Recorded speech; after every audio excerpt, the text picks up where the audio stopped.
au Seigneur.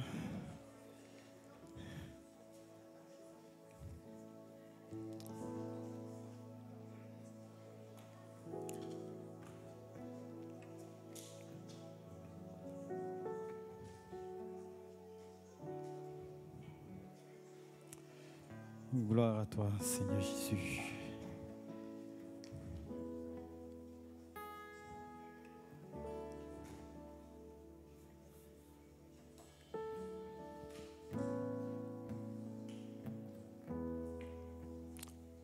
Amen.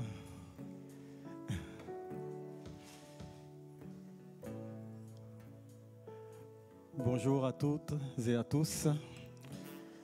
Comment allez-vous ce matin? Ça va? Merci Seigneur.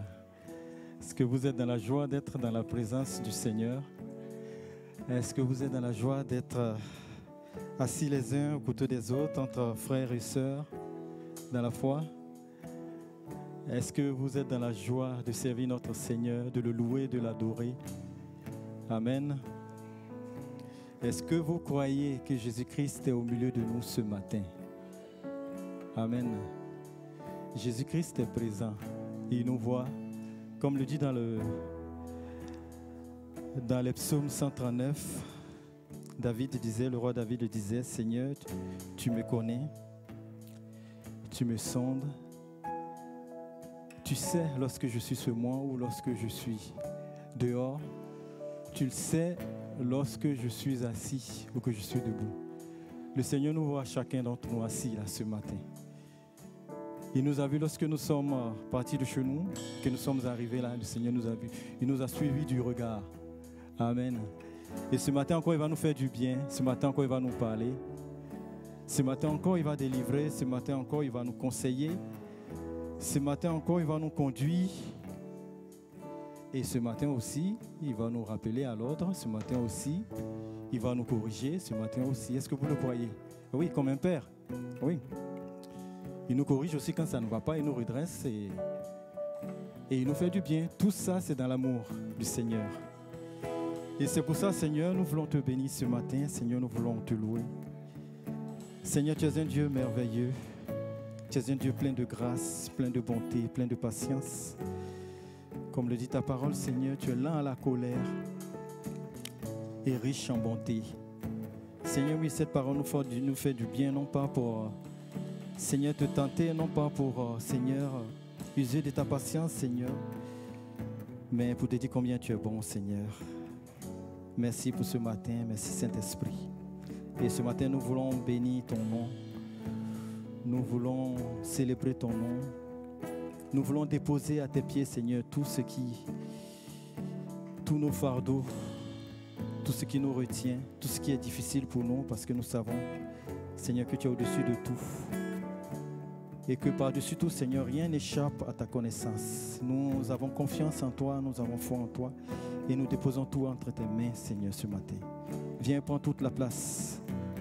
Au nom de Jésus, Seigneur, car c'est en lui que nous prions. C'est couvert par le nom de Jésus, Seigneur, que nous venons vers toi ce matin. Non pas à nous, Seigneur, mais par ton Fils Jésus-Christ. Amen.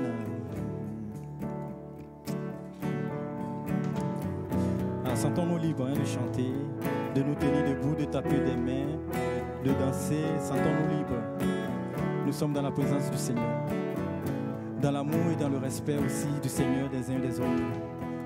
Gloire à toi, Seigneur.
soit ton glorieux nom.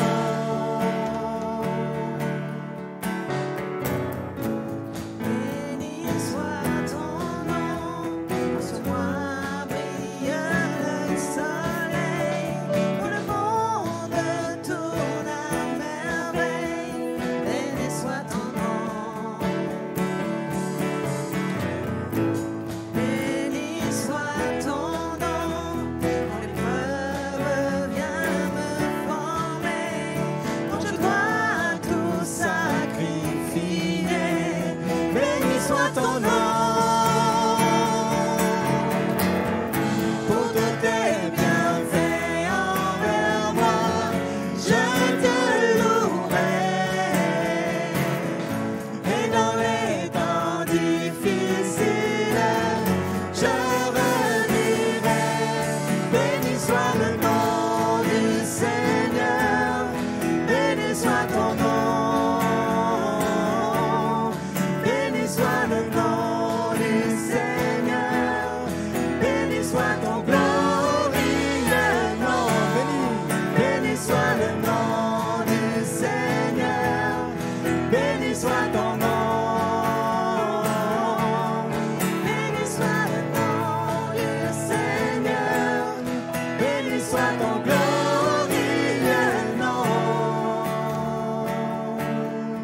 Seigneur, tu as donné. Tu as donné, Seigneur, tu as repris. Malgré tout, je dirai que ton nom soit béni. Seigneur, tu as donné, Seigneur, tu as repris. Malgré tout, je dirai que ton nom soit béni. Seigneur, Seigneur, tu as donné, Seigneur, tu as repris. Malgré tout, je dirai que ton nom soit béni. Béni soit le nom du Seigneur, béni soit ton nom.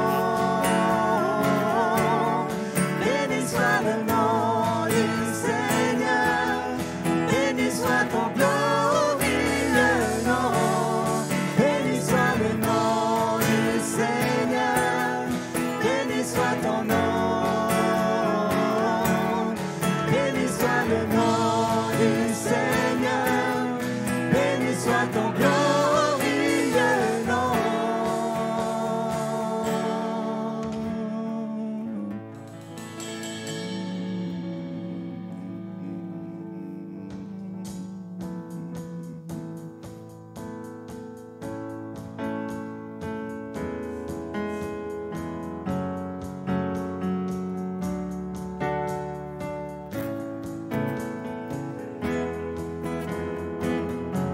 Seigneur, tu as donné. Seigneur, tu as donné, Seigneur, tu as repris. Malgré tout, je dirai que ton nom soit béni. Seigneur, tu as donné, Seigneur, tu as repris. Malgré tout, je dirai que ton nom soit béni. Béni soit le nom du Seigneur, béni soit ton nom. Béni soit le nom du Seigneur, béni soit ton glorieux nom. Béni soit le nom du Seigneur, béni soit ton nom. Béni soit le nom du Seigneur, béni soit ton glorieux nom. Gloire au Seigneur. Béni soit le nom du Seigneur. Béni soit ton nom. Quand le monde tourne à merveille. Le Seigneur soutient toutes choses par sa parole, par sa puissance. Il a créé le ciel et la terre, les étoiles. Chacun a sa place, chacun a son rôle, chacun a son nom. Le système solaire est disposé. Il n'y a jamais eu de panne. Tout fonctionne normalement. Le soleil produit toujours son énergie. Il produit toujours la lumière. Et le Seigneur veille sur toutes ces choses. Dieu est grand, Dieu est bon. Il a créé les êtres humains, il nous a créé une planète propre, respirable, clé en main, il nous a donné aux êtres humains. Pas de location, pas de loyer, habitez, multipliez-vous, soyez bénis. Tout est gratuit, tout fonctionne. Il y a une journaliste qui a demandé à Gandhi quelle est la différence entre l'homme et Dieu. Gandhi a regardé le ciel, il a vu un oiseau qui passait et il a répondu, ça c'est Dieu. Et au même moment, il y a un avion qui passait avec le kérosène, toute une fumée noire derrière. Et il a dit, et ça, c'est l'homme. Tout ce que Dieu a créé est bon. La nature, il n'y a pas de poubelle. La poubelle n'existe pas dans la nature. Tout se recycle. C'est l'homme qui a créé la poubelle. La pollution et tout ça. Dieu nous a donné une planète propre. Et aujourd'hui, les scientifiques sont en train de réfléchir pour voir si la vie existe sur Mars. Bon, je vois que vous souriez à certains qui ont déjà deviné. Amen. Seigneur, tu as donné, Seigneur, tu as repris. Job 1, 21, 22. Je ne sais pas si une personne en dehors du Seigneur Jésus-Christ a eu autant d'épreuves dans la Bible que Job. Mais dans toutes ces épreuves, Job a dit, Seigneur, tu as donné, Seigneur, tu as repris. Je bénis ton nom. Parce qu'il avait foi en Dieu, tout ce que Dieu fait est bon. Même les épreuves ont un sens. Romains 8, 28. Tout concourt au bien de ceux qui aiment Dieu. Dieu fait tout concourir à notre bien. Amen. Gloire au Seigneur. Notre Seigneur est bon. Béni soit Dieu.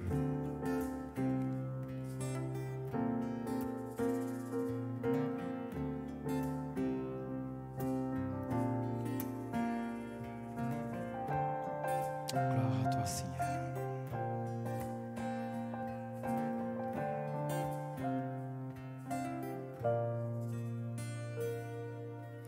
Lui qui est monté bien plus haut que tout, plus haut que les cieux, que les autres dieux, lui qui donne tout, c'est lui qui couvre tout. Il est le plus grand, le plus grand, le plus fort, le plus haut. Il est le plus grand, le plus haut, le plus fort, le plus beau.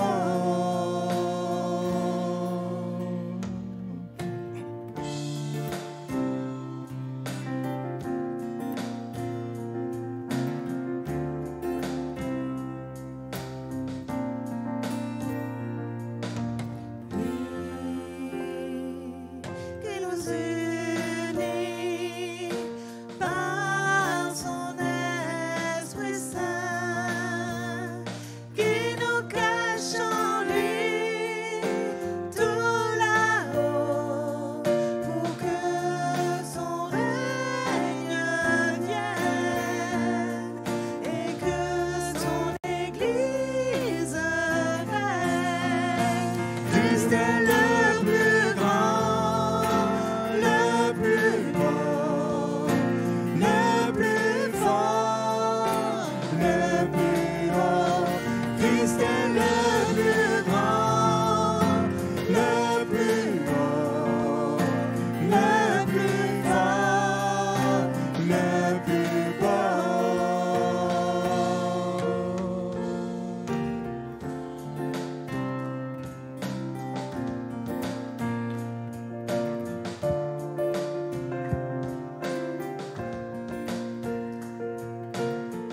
Christ est Christ est le plus grand, le plus beau, le plus fort, le plus haut.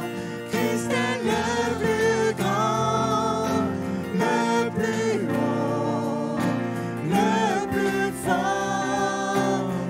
Christ est le plus Christ est le plus grand, le plus beau, le plus fort, le plus haut.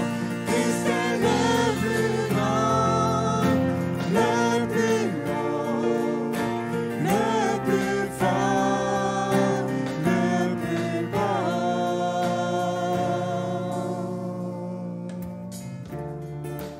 Skori bara shakara bara bara bara bara bara. Skiri biri biri biri biri biri biri sori bara shakara bara bara bara bara bara bara bara bara. Sori bara kasakara bara bara bara bara bara bara bara bara bara bara. Skiri biri biri biri biri biri biri. Sois loué, sois élevé, Seigneur. Sois béni. Sois exalté, ô Jésus. Béni sois-tu. Les cieux des cieux ne peuvent te contenir, Seigneur. Tu es loué, tu es adoré au ciel, Seigneur. Gloire à toi, Seigneur. Béni sois-tu, Jésus. Gloire à ton nom, Seigneur.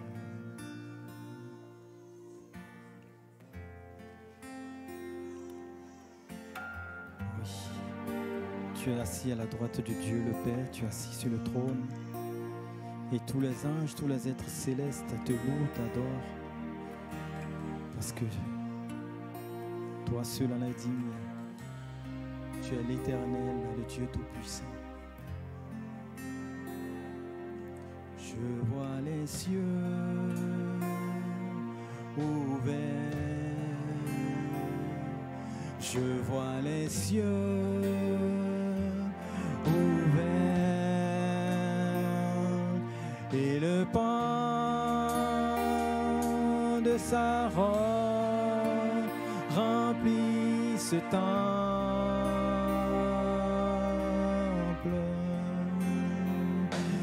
Je vois les cieux ouverts. Je vois les cieux ouverts. Ici les cieux sont ouverts maintenant. J'ai vu le trône et l'agneau immolé, la mer de cristal et le feu qui l'entourait, et les hommes et les anges ensemble l'adoraient. Il a ravi mon cœur, il a touché mes yeux. Je vois les cieux ouverts. Je vois les cieux ouverts. Et le pan de sa robe remplit ce temple.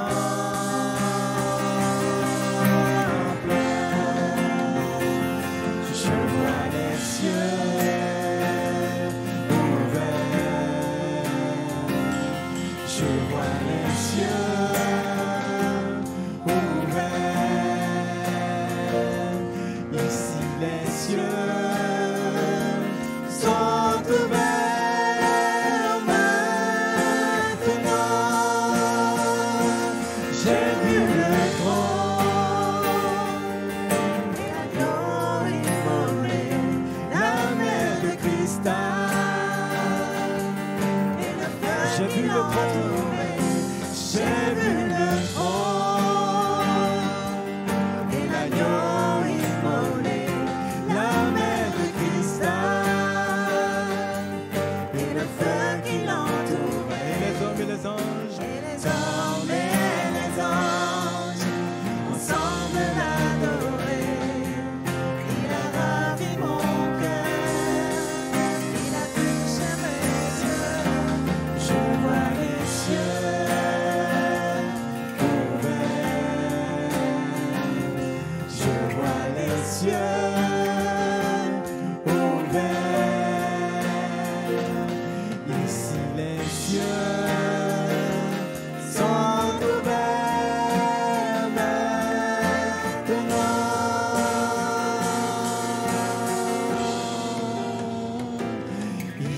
les cieux sont ouverts maintenant.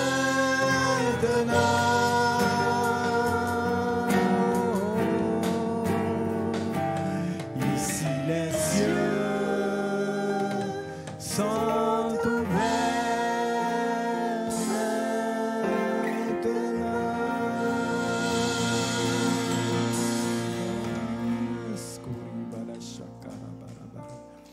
Skiri biri biri biri biri biri biri biri sori barashaka. Skoria barashaka bara. Gloire à toi Jésus. Béni sois-tu.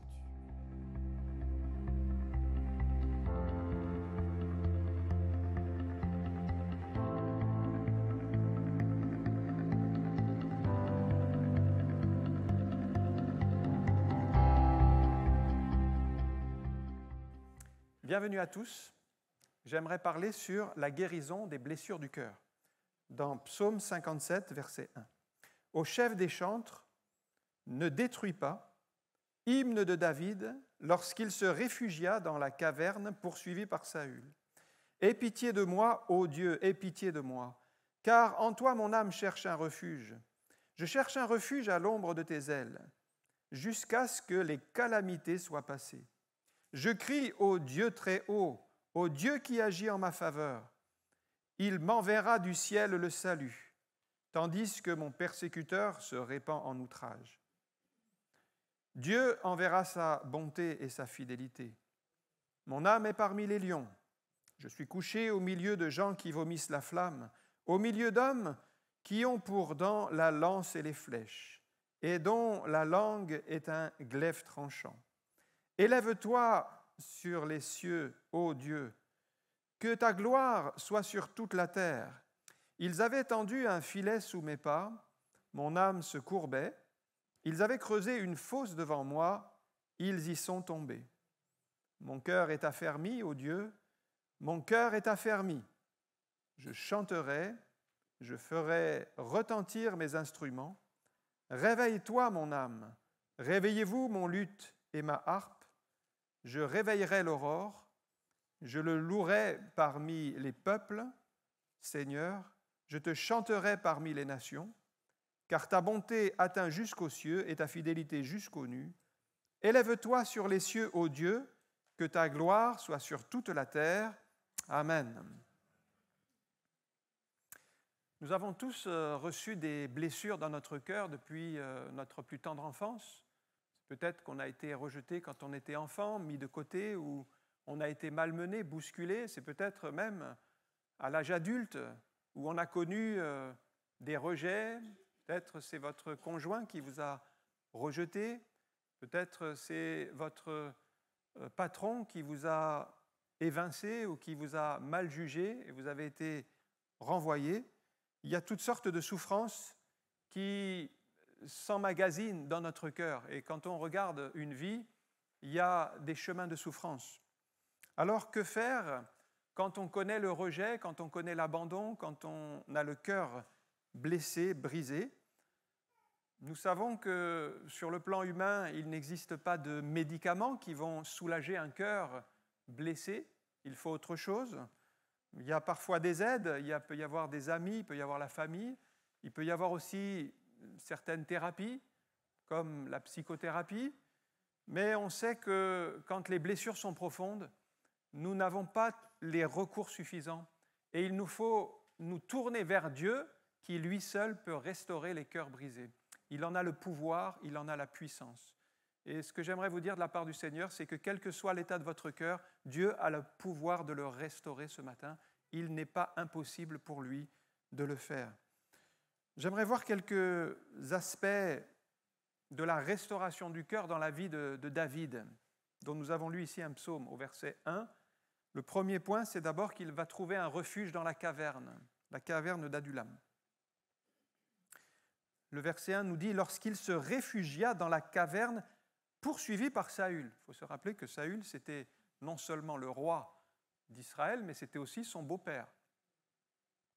Donc il y avait dans sa famille déjà un gros problème parce qu'il avait son beau-père qui voulait le tuer. C'est quand même pas commun, c'est pas évident à vivre. David donc subit la haine de Saül. Ce qui est aussi très troublant, c'est que David est un homme droit, il aime le Seigneur, il fait tout ce qui est bon et juste. Et pourtant, il subit l'injustice. Vous voyez, parfois, nous n'avons pas toujours le retour de ce que nous donnons. Il a fait tout pour servir fidèlement Saül. Il a combattu au nom de Saül. Il a triomphé des Philistins pour la cause de Saül. Donc, tout ce qu'il a fait était bien. Mais quoi qu'il fasse, et plus en fait il servait Dieu correctement, plus il ressentait la haine du roi. Et ça montre que derrière Saül, il y a une violence, il y a une haine qui n'est pas simplement humaine. On appelle ça le combat de la chair contre l'esprit. Saül est le roi qui est animé par la chair, c'est-à-dire il laisse les impulsions humaines, les désirs humains diriger sa vie, et finalement il fait des mauvais choix. La chair est animée par cette haine. Et David est animé par l'esprit. Et quand vous mettez quelqu'un qui est rempli du Saint-Esprit avec quelqu'un qui marche par la chair, ça va faire un conflit. Ça va faire une relation conflictuelle. Parce que celui qui marche par la chair n'accepte pas les choses de l'esprit. Pour lui, elles sont contraires à sa pensée. Et même si vous aimez tout le monde, même si vous êtes rempli du Saint-Esprit, même si vous avez l'onction, et c'est très bien de le faire et d'aimer tout le monde, néanmoins, certains ne vous aimeront pas et se révolteront contre vous et se rebelleront contre vous. Ça, c'est la réalité spirituelle parce que nous sommes dans un monde où il y a la chair, où il y a l'esprit. Ça dépend de quel côté vous êtes. Alors, si deux personnes sont dans la chair, elles vont souvent s'entendre et s'associer. Si deux personnes sont dans l'esprit, elles vont s'entendre, elles vont s'associer. Mais une personne comme David qui marche dans l'esprit et une comme Saül qui marche dans la chair, là, il va y avoir une confrontation. Vous ne pourrez pas vous associer, vous ne pourrez pas marcher dans le même esprit, vous ne pourrez pas avancer ensemble. Donc, ça crée une blessure. Pourquoi ? Parce que tout ça, ça se passe dans le cadre familial. Saül est le beau-père de David. Donc, ils ont des relations de famille. Ils se voient, ils mangent ensemble, ils partagent. Et donc, cette tension, elle va gangréner la famille. La famille est attaquée. David a dû fuir pour sauver sa vie, donc il a laissé sa femme, la femme qui est la fille du roi Saül, Michal, il a dû la laisser à Jérusalem. Il a fui dans les déserts, et ici nous le retrouvons dans la caverne. Il trouve un refuge dans la caverne. Il est faible, il est seul, il a ses problèmes avec lui, il est dans sa caverne, il ne voit pas l'issue, on pourrait dire qu'il n'y a plus rien pour lui. Mais j'ai remarqué que dans cette situation, il est avec sa souffrance, il est avec son cœur blessé, mais Dieu va lui envoyer des personnes. C'est au 1 Samuel chapitre 22, verset 1. Alors qu'il est seul, alors qu'il n'a personne pour lui, qu'il n'a rien, qu'il a son cœur blessé, 1 Samuel 22, 1 dit « David partit de là et se sauva dans la caverne d'Adullam », c'est là qu'on le retrouve au psaume 57. Ses frères et toute la maison de son père l'apprirent et ils descendirent vers lui. Et il va trouver une source d'encouragement auprès de sa famille, auprès de son père, qui va être un soutien pour lui. Puis d'autres personnes vont s'ajouter à sa famille, on le sait par les autres récits. Il y avait des personnes en détresse, il y en avait qui avaient des créanciers, il y en avait qui étaient mécontents du roi Saül. Tous, ils se sont regroupés autour de David et petit à petit, il s'est retrouvé à la tête de 400 personnes. 400 personnes qui sont venues autour de lui. Et la Bible dit qu'il est devenu leur chef et c'est à partir de ces gens-là, en fait, que David, il va y avoir une influence de David sur eux. C'est-à-dire que David, c'est un homme de l'esprit, c'est un homme de paix. Un homme qui a des paroles édifiantes, réconfortantes. Ces gens qui étaient bancals, qui étaient dans l'opposition, qui avaient peut-être des mauvaises pensées, eh bien, au contact de David, par ces paroles édifiantes, ils vont être élevés. Ils vont être formés et ils vont devenir les vaillants hommes de David. Et vous les retrouvez dans la Bible, les vaillants hommes de David, ce sont ceux qui vont accomplir des exploits. C'est-à-dire qu'au contact de David, ils vont grandir. et ils vont servir même Dieu. Il va y avoir Joab, par exemple, il va y avoir son chef des armées qui sera là avec lui, il va y avoir plusieurs qui vont être célèbres par la suite. Donc, l'entourage de Saül n'était pas propice pour aider David. Il fallait qu'il y ait une coupure. Parce que, en restant auprès de Saül, les gens étaient sous l'influence de Saül et donc ils marchaient mal. Mais maintenant, étant sous l'influence de David, hommes selon l'esprit, ils vont marcher droit. Pour nous, ça nous parle de l'influence de Christ, parce que nous avons donné notre vie au Seigneur Jésus-Christ, et maintenant nous sommes sous l'influence de Christ, et nous devons être des modèles à l'image de Christ. Maintenant, celui qui est notre modèle, c'est Christ. Et c'est pour ça qu'on nous appelle des chrétiens. Chrétien, ça veut dire petit Christ. Nous témoignons de Christ. Il doit changer notre vie, et nous devons donner le témoignage de Jésus. Ce que je remarque, c'est que David, oui, a trouvé refuge dans la caverne, mais surtout, il a trouvé refuge en Dieu. C'est au verset 2. Parce que son véritable refuge, il en a conscience, ce n'est pas la caverne, c'est Dieu qui est son refuge. Il dit au verset 2, « Aie pitié de moi, ô Dieu, aie pitié de moi, car en toi, mon âme cherche un refuge. » Vous voyez, le refuge où il est en Dieu. Il n'est pas dans la caverne. La caverne, c'est provisoire. La caverne, c'est un temps. On va dire c'est une protection physique. Mais il a compris qu'il y a un autre refuge qu'il faut chercher, c'est en Dieu. Alors vous trouverez des refuges provisoires, et c'est bien, c'est pour un temps, mais surtout, cherchez votre refuge dans le Seigneur. C'est lui qui vous protégera, c'est lui qui vous conduira. Ne vous appuyez pas sur les secours humains, attendez-vous à l'action de Dieu. Regardez Jérémie 17, 5, qui est écrit « Ainsi parle l'Éternel, maudit soit l'homme qui se confie dans l'homme, qui prend la chair pour appui et qui détourne son cœur de l'Éternel. » Alors David n'est pas tombé dans ce piège de prendre la chair pour appui, mais il a cherché son refuge dans le Seigneur. Alors les calamités ne durent pas toujours. Au verset 2, il est dit qu'il cherche un refuge à l'ombre de tes ailes jusqu'à ce que les calamités soient passées. C'est toutes les souffrances qu'il est en train de vivre. Jusqu'à ce que les calamités soient passées. Alors les calamités, elles sont peut-être nombreuses. Et il y a souffrance sur souffrance. Mais ce texte nous rappelle qu'elles vont passer. Elles ne vont pas rester toute la vie. Elles vont partir. Et David sait que c'est un passage difficile, mais il dit jusqu'à ce qu'elles soient passées. Et dans la foi, il croit qu'elles vont passer et que Dieu va le restaurer.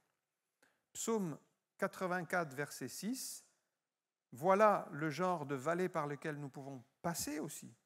Heureux ceux qui placent en toi leur appui, donc en Dieu, ils trouvent dans leur cœur des chemins tout tracés lorsqu'ils traversent la vallée de Baca, c'est-à-dire la vallée des pleurs, la vallée des larmes, la vallée des souffrances, du rejet.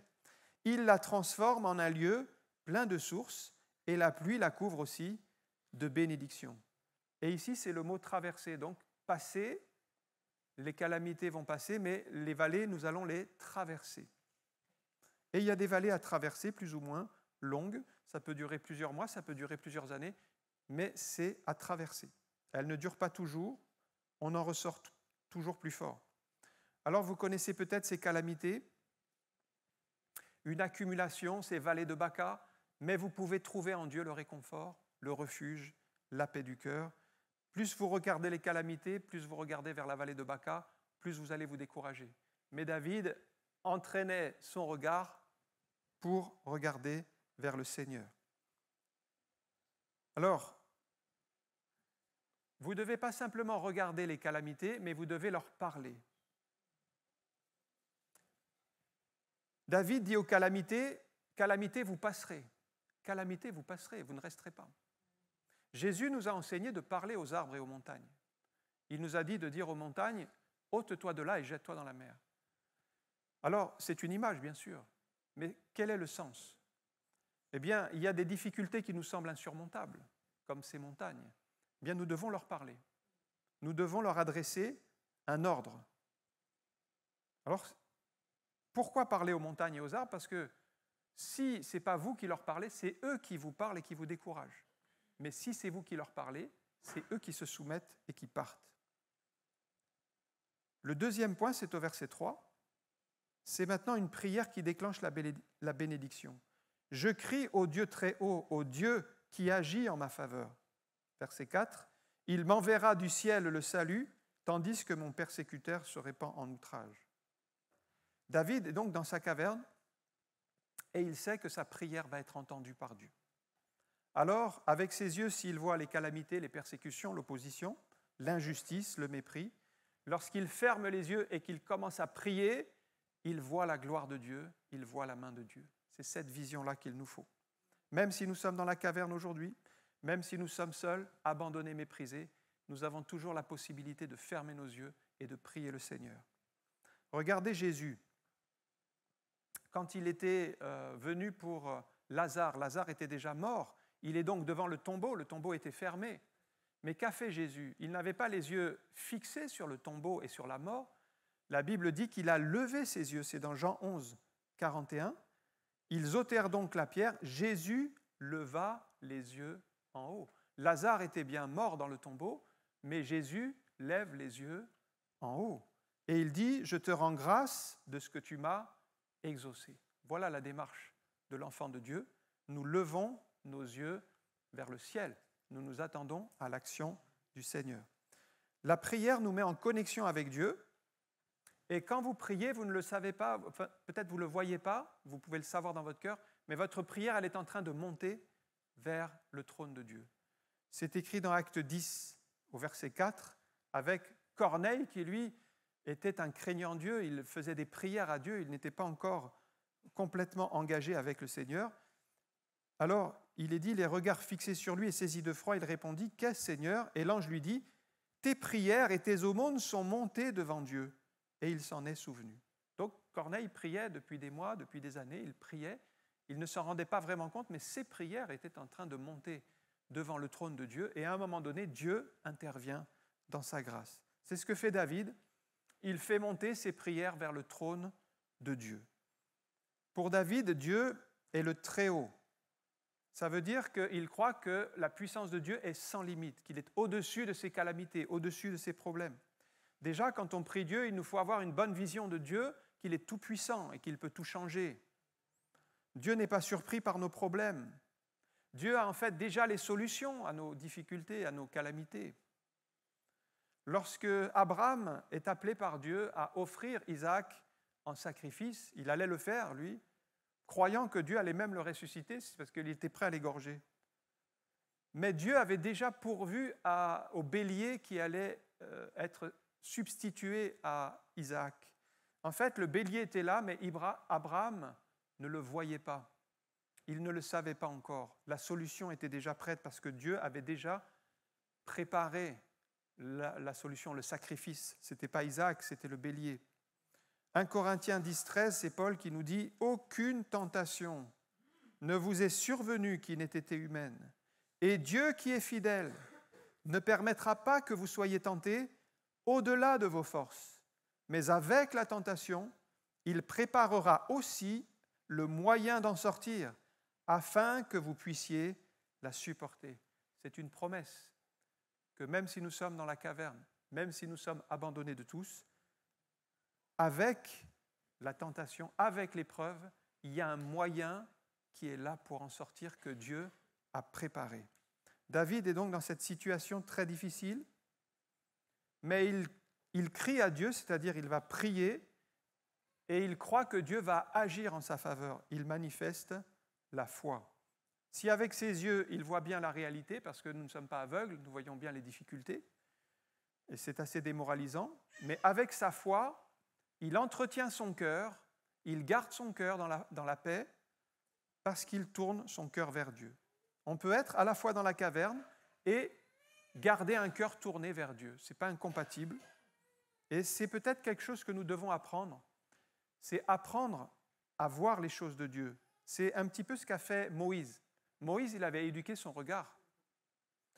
Il est dit dans Hébreux 11, 27, c'est par la foi qu'il quitta l'Égypte, sans être effrayé par la colère du roi, et car il se montra ferme, et c'est la fin du verset qui est pour nous une leçon, comme voyant celui qui est invisible.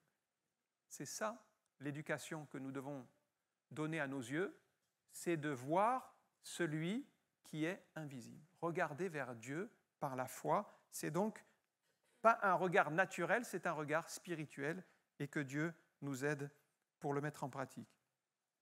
Alors j'arrive au verset 5 à 7, le troisième point, c'est maintenant les souffrances émotionnelles qu'il va exprimer.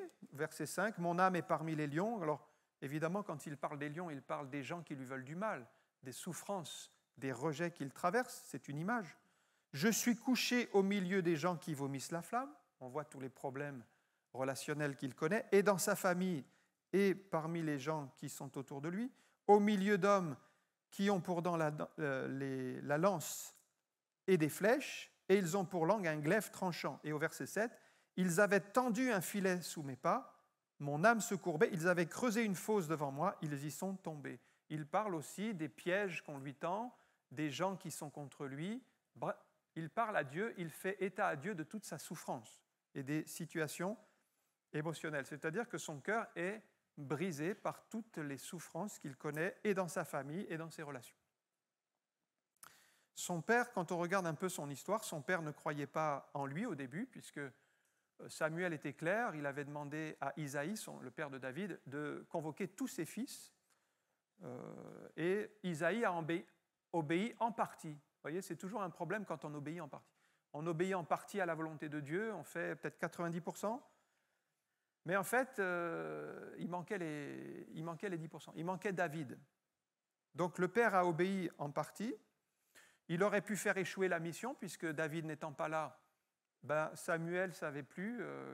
Il était venu pour oindre le futur roi. Il fait passer tous les fils, mais personne ne correspond. Alors qu'est-ce qui se passe? Il y a un problème.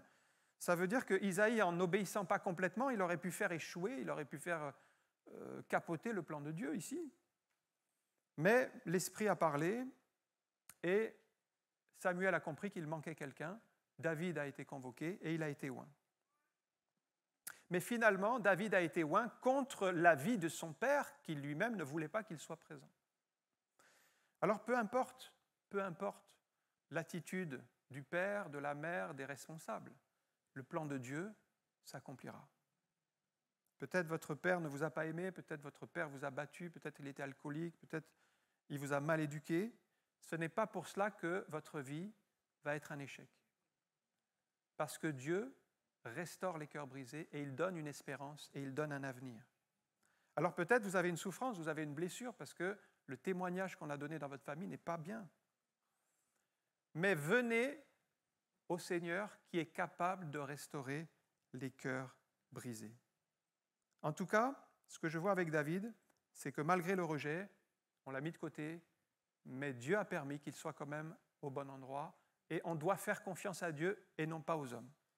Psaume 56, versets 4 à 5, c'est dit comme ça, « Quand je suis dans la crainte, en toi je me confie, je me glorifierai en Dieu, en sa parole, je me confie en Dieu, je ne crains rien, que peuvent me faire des hommes ?» Finalement, notre vie, elle n'est pas entre la main des hommes, elle est entre la main de Dieu. Même quand on est opéré par un médecin, notre vie, elle n'est pas entre les mains du chirurgien, elle est entre les mains de Dieu. Que peuvent me faire les hommes? Ses frères aussi le méprisaient puisqu'ils ont constaté que Dieu l'a choisi, mais Eliab était jaloux. Eliab, il aurait bien voulu être oint à la place de David, mais il n'a jamais eu cette onction. Et lorsque David est envoyé sur le champ de bataille par son père avec ses fromages, avec les pains, c'était pour encourager les frères. Donc David, il vient toujours dans une bonne attitude pour bénir, pour encourager ses frères, mais dès que Eliab, le frère aîné, voit David, il le soupçonne de mal, il voit le mal. Mais pourquoi tu es venu? Je vois l'orgueil dans ton cœur. Vous voyez, c'est étonnant. David n'a pas d'orgueil, il ne vient pas avec de mauvaises pensées, mais Eliab voit le mal. Il voit de la malice. Et ça, c'est une réalité, c'est que certains vont vous analyser d'une mauvaise manière. Ils vont voir en vous du mal, ou ils vont voir de la malice que vous n'avez pas. Ils vont analyser vos faits et gestes d'une manière négative parce qu'eux-mêmes sont tournés avec un logiciel négatif. Donc ils analysent vos faits et gestes d'une manière négative, mais le problème, ce n'est pas vous, c'est leur vision. Alors, presque, il se serait battu. Alors, David le laisse là, il va plus loin. Il ne voulait pas rentrer dans un conflit avec son frère. Un peu plus tard, c'est son beau-père qui, Saül, fait des plans pour le tuer. Enfin, il est dans des situations complètement incroyables au niveau familial. Saül n'a jamais accepté la bénédiction qu'il y avait sur la vie de David. C'est dans votre propre famille. Alors, dans votre propre famille, il y a des déchirements, il y a peut-être le beau-père contre le gendre ou la belle-mère contre la belle-fille, il y a des oppositions qui se dressent. Néanmoins, malgré tous ces déboires, le plan de Dieu s'accomplit pour la vie de David.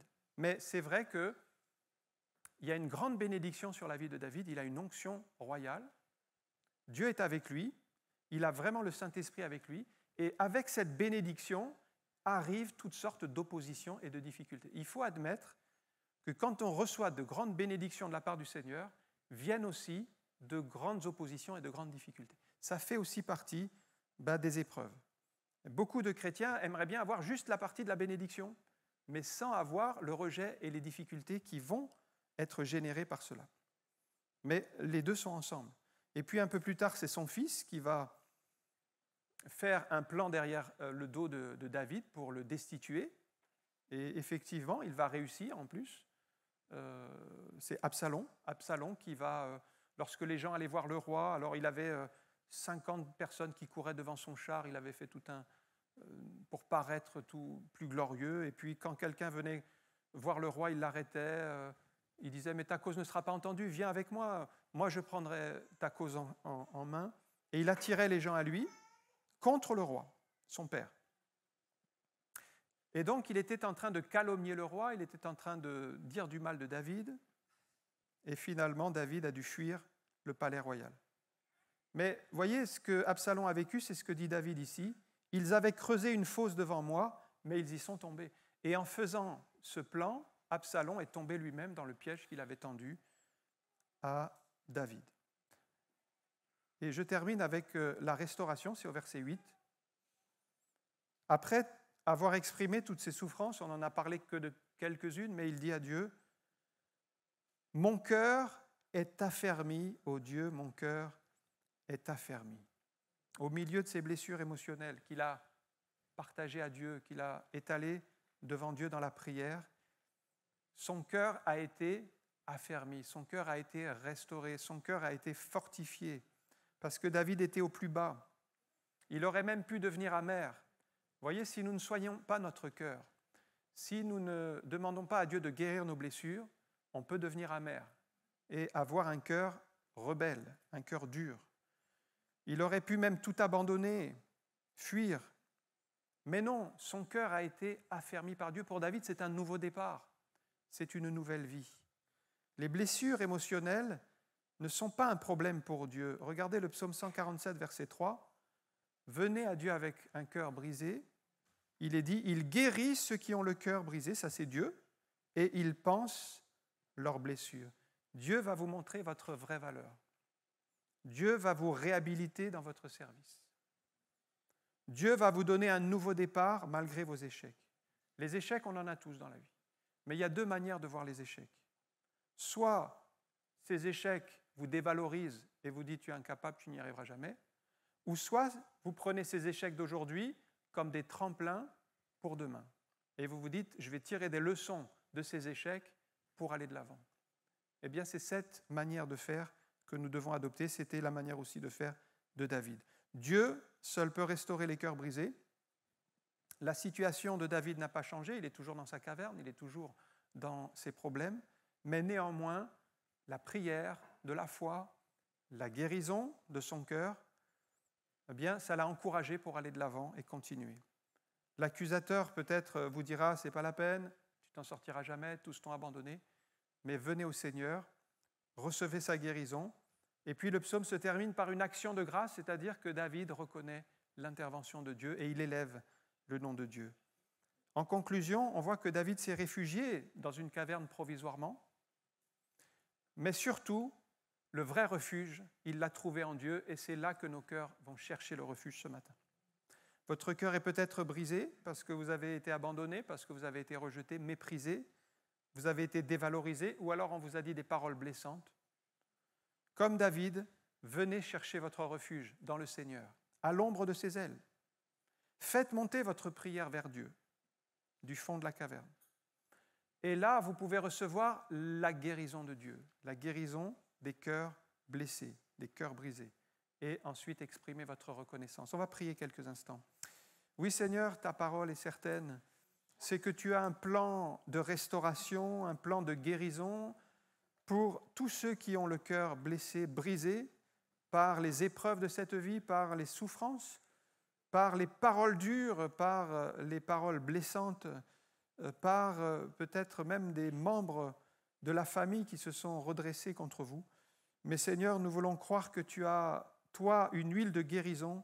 Toi seul peux panser les blessures. Toi seul peux consoler un cœur qui est blessé, brisé.